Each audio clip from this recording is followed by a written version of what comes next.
నమస్తే. October month మీనరాశి వాళ్ళు గనక మనం చూసుకుంటే ఎలా ఉందో చూద్దాం. మీనరాశి వాళ్ళకి ఓవరాల్‌గా ఈ సంవత్సరం అంతా అంత అనుకూలంగా లేదు. దానికి కారణం వీళ్ళకి ఏలినాటి శని రెండో ఫేజ్‌లో ఉండటంతో ఒక ప్రాబ్లమ్. రెండోది మేజర్ గ్రహాలు ఏవైతే ఉన్నాయో శని కానివ్వండి, తర్వాత రాహుకేతులు కానివ్వండి, గురువు కానీ అంతా ప్రతికూలంగా ఉన్నాయి ఈ గ్రహాలన్నీ.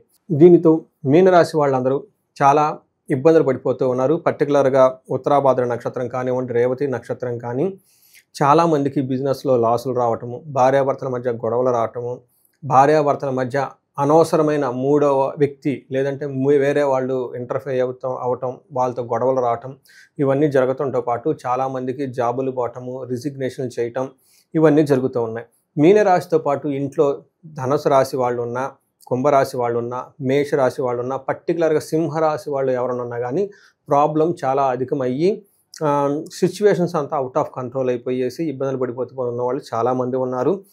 భార్యాభర్తల మధ్య చాలామంది సపరేషన్స్ అవుతూ ఉన్నారు. బిజినెస్ చేసేవాళ్ళు బిజినెస్లు క్లోజ్ చేసుకుంటూ ఇబ్బంది పడిపోతూ ఉన్నవాళ్ళు చాలామంది ఉన్నారు. చాలా ఎక్స్ట్రీమ్‌గా కండిషన్స్ ఉన్నాయి. అయితే వీళ్ళందరికీ ఒక శుభవార్త ఏంటంటేనండి, మన శాస్త్రాలు వీటికి సంబంధించిన రెమెడీస్ చాలా ఉన్నాయండి. అవి చాలామందికి తెలవక చేసుకోలేరు. శని యొక్క పెట్టే బాధల నుంచి ఇబ్బందులు పడిపోతూ ఉంటారు. కొన్ని స్తోత్రాలు, కొన్ని మంత్రాలు మీరు జపం చేయాలి, కొన్ని మీరు చేయలేరు. ఇవి వేద మంత్రాలు, దానికి ఒక పెద్ద ప్రొసీజర్ కావాలి. ఇవన్నీ కనుక చేసుకుంటూ ఉంటే ఈ యొక్క శని పెట్టే బాధల నుంచి 70% వరకు వాటి యొక్క తీవ్రతను మీరు తగ్గించుకొని హ్యాపీగా ఉండొచ్చు. ఈ యొక్క మాసం మీరు చూసుకుంటే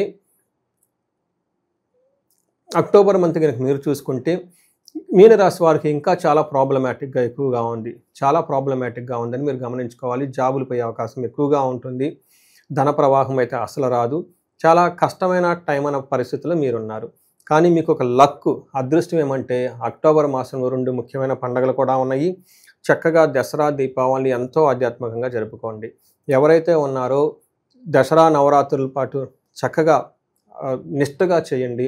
తర్వాత దసరా నుంచి దీపావళి మధ్యలో ఉన్న రోజులు కూడా చక్కగా నిష్టగా చేయండి. దీపావళి ధనత్రయోదశిని బాగా భక్తిగా ఆధ్యాత్మికంగా జరుపుకోండి. ఈ రోజుల్లో మీరు అమ్మవారికి సంబంధించిన, లక్ష్మీదేవికి సంబంధించిన పూజలు చేసిన, స్తోత్రాలు పఠించిన, అంతేకాకుండా కుబేర పాశుపతం చేయించుకున్న, మహాలక్ష్మి విశేష హోమం చేయించుకున్న, స్వర్ణలక్ష్మి విశేష హోమం చేసుకున్న, మీకు ఏదైతే ఇబ్బంది ధన ప్రవాహంగా ఉన్నారో ఆ ప్రాబ్లమ్స్ అన్నీ పోయేసి ధన ప్రవాహం రావటం స్టార్ట్ అవుతుంది.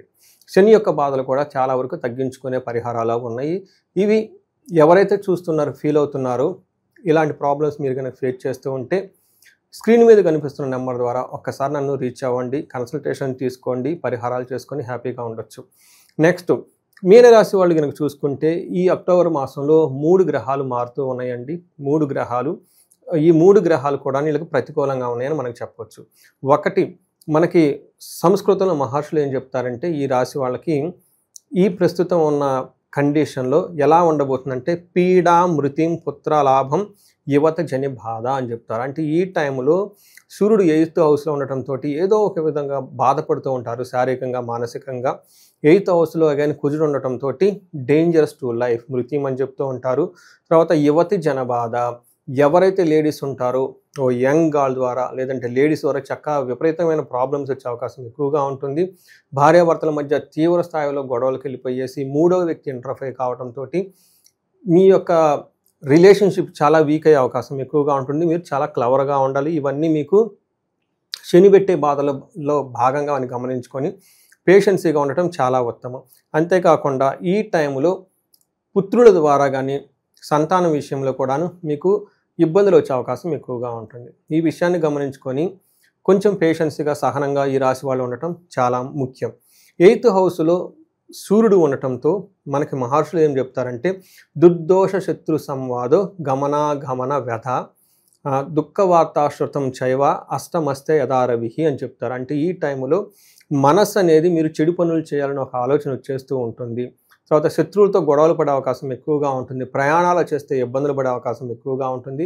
మీకు విచారం కలిగించే వార్తలు వచ్చేస్తాయి. మీరేదో ఎక్స్పెక్టేషన్స్ పెట్టుకొని ఈ బిజినెస్ అవుతుంది, లేదంటే ఈ ప్రాజెక్ట్ వస్తుంది, ఈ జాబ్ వస్తుంది, ఈ ప్రమోషన్స్ వస్తుంది, కొన్ని ఏదో ఆశలు పెట్టుకోనంటే అలా ఏదైతే ఆ ఆశలు పెట్టుకొని ఉంటారో అది కాకుండా మీకు దాని గురించి చెడు వినే అవకాశం ఎక్కువగా ఉంటుంది. ధనం కూడా కోల్పోయే అవకాశం ఎక్కువగా ఉంటుంది. ఇవన్నీ సూర్యుడు మీకు 8th హౌస్లో ఉండటం వల్ల కొంచెం ప్రాబ్లమ్స్. తర్వాత కుజుడు మీకు అగైన్ 8th హౌస్లోనే ఉండటంతో ఇక్కడ మిక్స్డ్ రిజల్ట్ ఇస్తారు. 1 స్థాననాశనం రుణచ్ఛేదః, మీకున్న పొజిషన్ కోల్పోయే అవకాశం ఎక్కువగా ఉంటుంది. రిజిగ్నేషన్ చేసే అవకాశం ఎక్కువగా ఉంటుంది.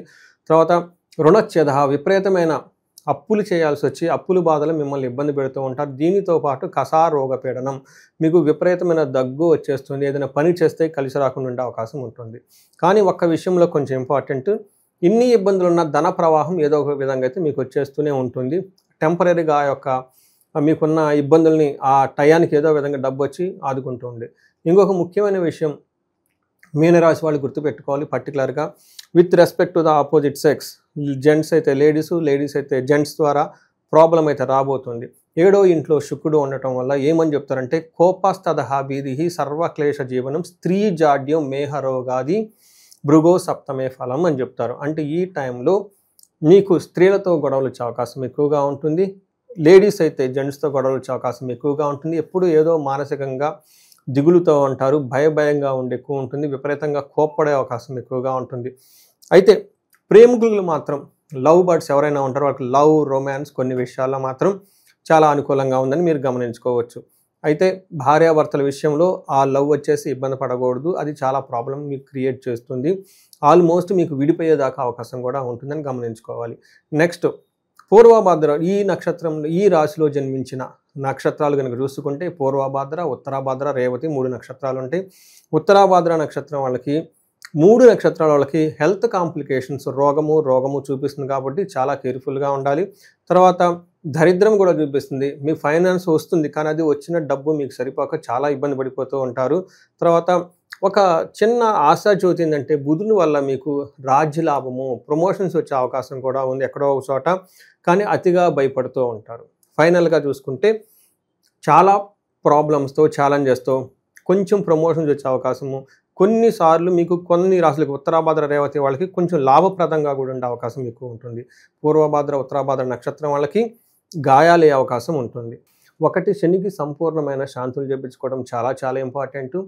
వీటితో పాటు శనికి సంపూర్ణ శాంతులతో పాటు మీకు గ్రహ జపాలు, మీకు ఇండివిజువల్గా ఏ దశాభుక్తులు ఉన్నాయో అవి కూడా చూసుకొని, అక్కడ కనుక ప్రాబ్లం ఉంటే వాటికి కూడా గ్రహాలకి శాంతులు అవన్నీ చెప్పడం చాలా ముఖ్యం.